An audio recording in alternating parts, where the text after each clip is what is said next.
Le 12 janvier 1942 paraissait dans le toujours excellent Je suis partout la critique de François Vineuil du film Mamouret, qui fut en réalité exploité sous le titre Le briseur de chaînes pour d'obscures raisons de censure. Texte intégral. Je parlais l'autre semaine de ces films de faux théâtre qui sévissent, plus qu'ils ne l'ont jamais fait, dans la nouvelle production du cinéma. Après Histoire de rire, Le pavillon brûle, voici Le briseur de chaînes, c'est-à-dire 3 pièces dont la première a 18 mois, les 2 autres 10 mois d'existence.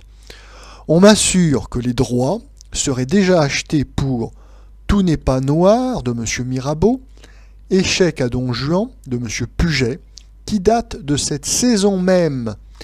Dans ces conditions, il vaudrait mieux décider que toutes les pièces jouées sur les scènes de Paris seront systématiquement doublées de leur ersatz sur pellicule pour la périphérie et la province, de même que l'on retrouve 2 mois plus tard les créations des grands couturiers à 99 francs 95. Mettons que ce soit un prix symbolique, je ne suis plus très au courant de ces choses, dans les vitrines des Uniprix.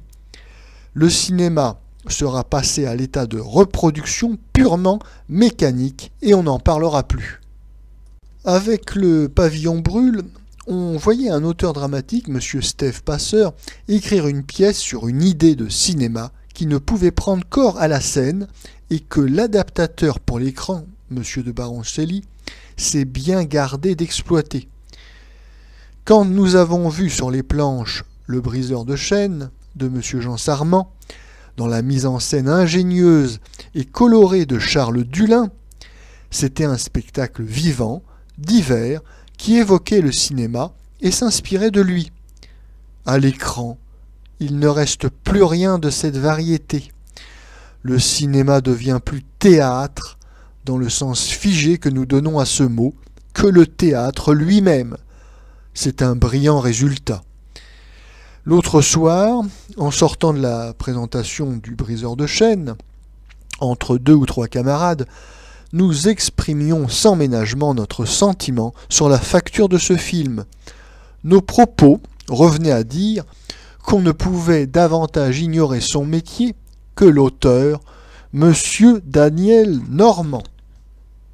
Plusieurs spectateurs, qui n'avaient cependant pas l'air de goitreux congénitaux, tournèrent vers nous des mines scandalisées.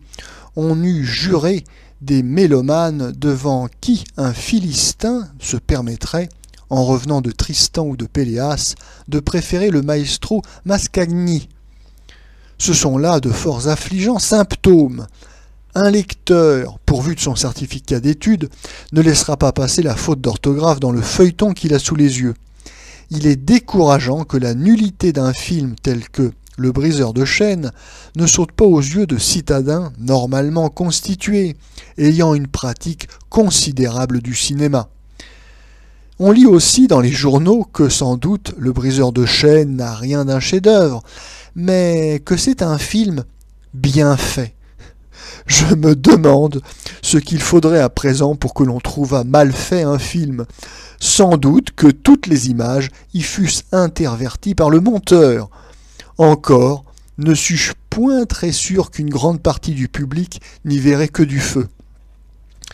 Monsieur Normand, signataire du briseur de chaînes, y a introduit la scène classique de la noce chez le photographe. Il s'agit cette fois d'un centenaire, mais le tableau est le même. Monsieur Normand est sans malice, car son travail cinématographique, d'un bout à l'autre, est exactement celui d'un photographe de village faisant poser entre la plante verte et le pouf à franges les mariés bien raides d'empois. Il emploie la caméra à la façon de ces appareils à soufflet et à voile vert qu'un monsieur moustachu, porteur d'une lavalière et d'un panama, venait planter dans les rues des bourgades aux alentours de 1890 pour tirer ces cartes postales que l'on retrouve encore parfois piquées des mouches, jaunies et cornées, parmi des paquets de bougies et des aiguilles à tricoter chez de très vieilles mercières. Le briseur de chaînes serait peut-être un film touchant s'il datait de cette époque. Malheureusement, il est notre contemporain. On demeure confondu qu'après René Clair, Feder, Jean Renoir, Leni Riefenstahl, John Ford, King Vidor et 1000 autres, français, américains, allemands, russes, italiens, scandinaves, dont les noms rempliraient 3 colonnes, un auteur puisse se juger satisfait avec un découpage, des mises en page d'une aussi élémentaire candeur. Je n'ai pas besoin de dire que, traités ainsi, débités en petits tableaux étriqués et symétriques, sans un seul lien entre eux, tous enregistrés imperturbablement sous le même angle, l'histoire de M. Jean Sarment devient à peu près insupportable. On y voit une centenaire, Mamouret, doyenne des Français, qui, au moment où le ministre vient lui remettre la Légion d'honneur, se souvient d'une aventure tendre de sa lointaine jeunesse. Devant l'idylle d'une de ses innombrables petites filles et d'un dompteur de cirque ambulant, idylle réprouvée par toute la famille, elle prend le parti de l'amour et marie ses enfants. Ce divertissement n'a jamais été d'une originalité bouleversante, mais les propos pleins de verdeur et de gaie sagesse de Mamouret avaient du charme et de la saveur. Tout cela s'est évaporé au cinéma.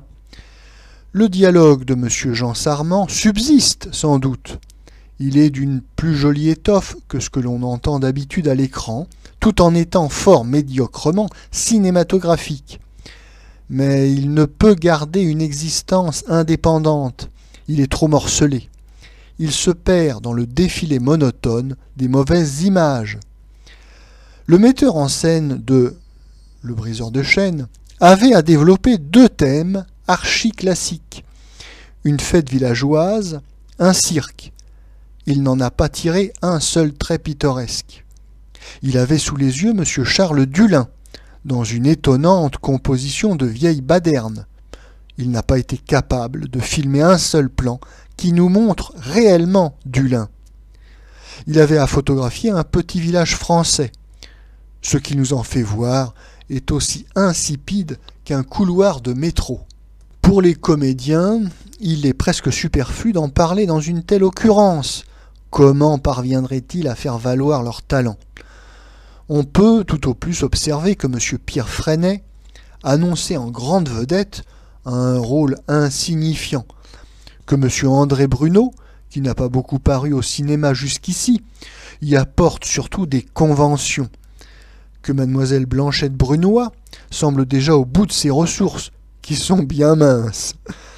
Seule Mme Marcel Génia, qui a déjà été Mamouret au théâtre avec beaucoup de succès, arrive à imposer son personnage, à nous amuser ou nous attendrir. Elle y a un bien grand mérite. J'aime autant confesser que le cinéma n'est pas précisément, par le temps qui court, mon souci dominant. Voilà tantôt 12 ans qu'avec quelques amis, je m'efforce de défendre à son propos quelques vues d'élémentaire bon sens. Nous avons été plus d'une fois entendus, et chacun s'en est bien trouvé. Au bout du compte, nous voici devant des briseurs de chaînes, c'est-à-dire très en arrière du point de départ. Je ne me sens plus la patience de reprendre par l'ABC une doctrine cinématographique que l'on retrouve au long de 50 auteurs et qui devrait être un catéchisme pour toute une corporation. Je constate simplement que le cinéma européen est en train de dévaler la pente, de réduire à rien 40 années d'efforts et de progrès incessants. Il fut un temps où, d'année en année, les films se démodaient, tant les novateurs allaient vite. Nous faisons en ce moment le chemin inverse. Nous en serons bientôt à l'arroseur arrosé. Que dis-je? L'arroseur arrosé était déjà du cinéma. Nous en sommes trop souvent à la lanterne magique. Si le cinéma ne se ressaisit pas sur notre continent, s'il ne redonne pas une place de choix à ses artistes, à ses chercheurs, il subira tôt ou tard une crise qui durera longtemps.